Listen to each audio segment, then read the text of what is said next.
Hi అండి, నేను మీ Sajida. Welcome to Sajida's kitchen. ఈరోజు మరొక super tasty and healthy sweet రెసిపీని అయితే షేర్ చేయబోతున్నాను. సింపుల్ రెసిపీ అండి, ఈజీగా తయారు చేసుకోవచ్చు.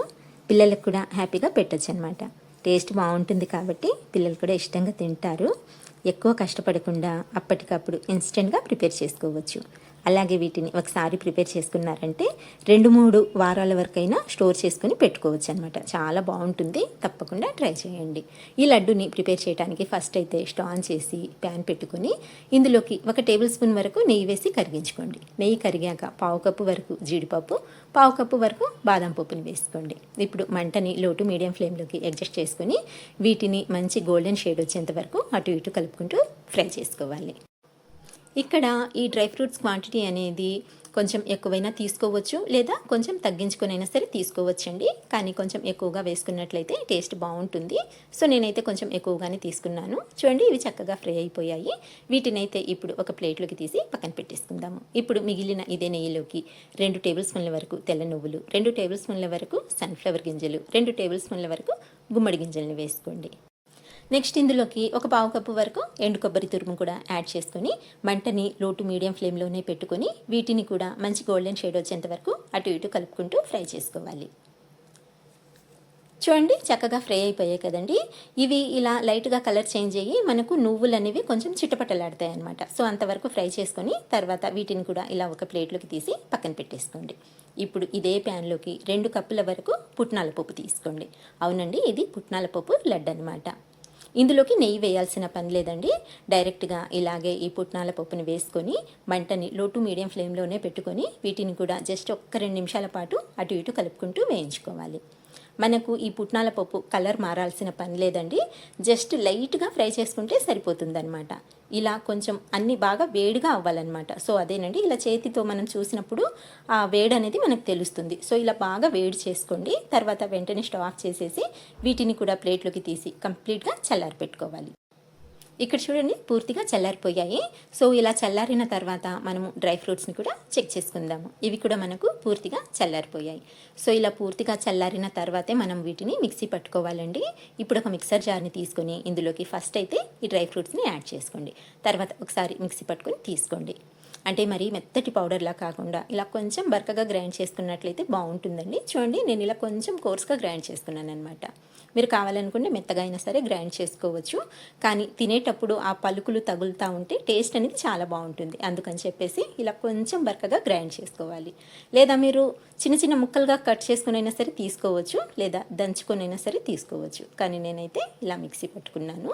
ఇలా మిక్సీ పట్టుకున్న ఈ పౌడర్ని వేరొక బౌల్లోకి ట్రాన్స్ఫర్ చేసుకొని ఇప్పుడు ఇదే మిక్సర్ జార్లోకి మనం వేయించి పెట్టుకున్న ఈ పుట్నాల పప్పుని కూడా యాడ్ చేసుకుందాము. ఇప్పుడు వీటిని కూడా మెత్తటి పౌడర్ లాగా గ్రైండ్ చేసి తీసుకోవాలి. వీటిని ఫైన్గా గ్రైండ్ చేసుకోండి.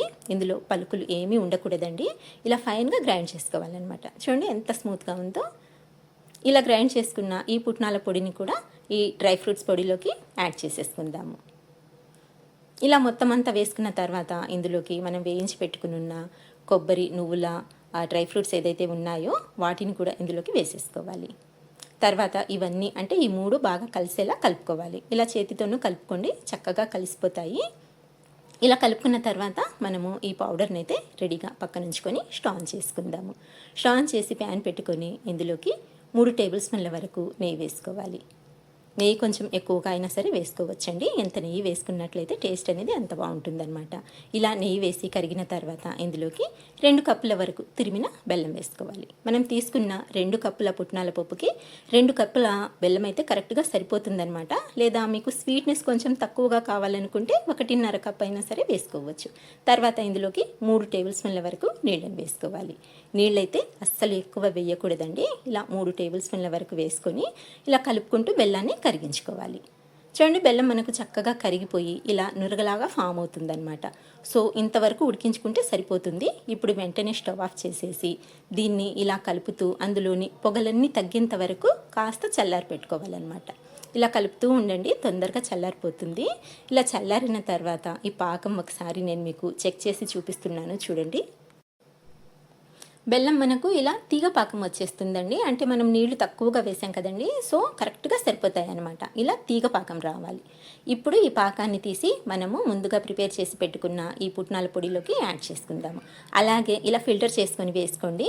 బెల్లం కదండి, ఏమైనా నలకలు ఉండొచ్చు, సో అది కూడా చక్కగా క్లీన్ అయిపోతుంది ఫిల్టర్ చేసుకున్నట్లయితే.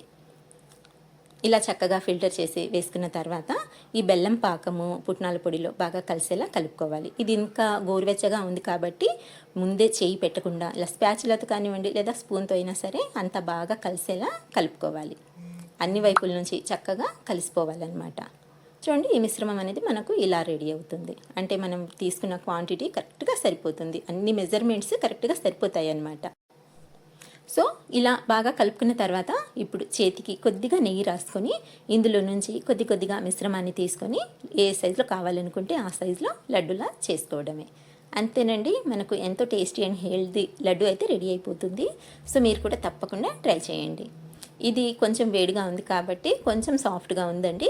పూర్తిగా చల్లారేసరికి మనకు కొంచెం టైట్ అవుతుంది అనమాట. అంటే మరీ ఎక్కువగా టైట్ అవ్వదు, కొంచెం లైట్గా టైట్ అవుతుంది, అంతేనండి. దీన్ని మీరు ఇలా ప్రిపేర్ చేసుకొని 20 రోజుల వరకు స్టోర్ చేసి పెట్టుకోవచ్చు. పిల్లలకి లంచ్ బాక్స్ కోసమైనా సరే రోజు ఒకటి పెట్టి పంపించారంటే వాళ్ళు కూడా హెల్తీగా ఉంటారు. సో తప్పకుండా ట్రై చేసి చూడండి. అలాగే మీకు రెసిపీ నచ్చినట్లయితే లైక్ చేసి మన ఛానల్ని సబ్స్క్రైబ్ చేసుకోండి.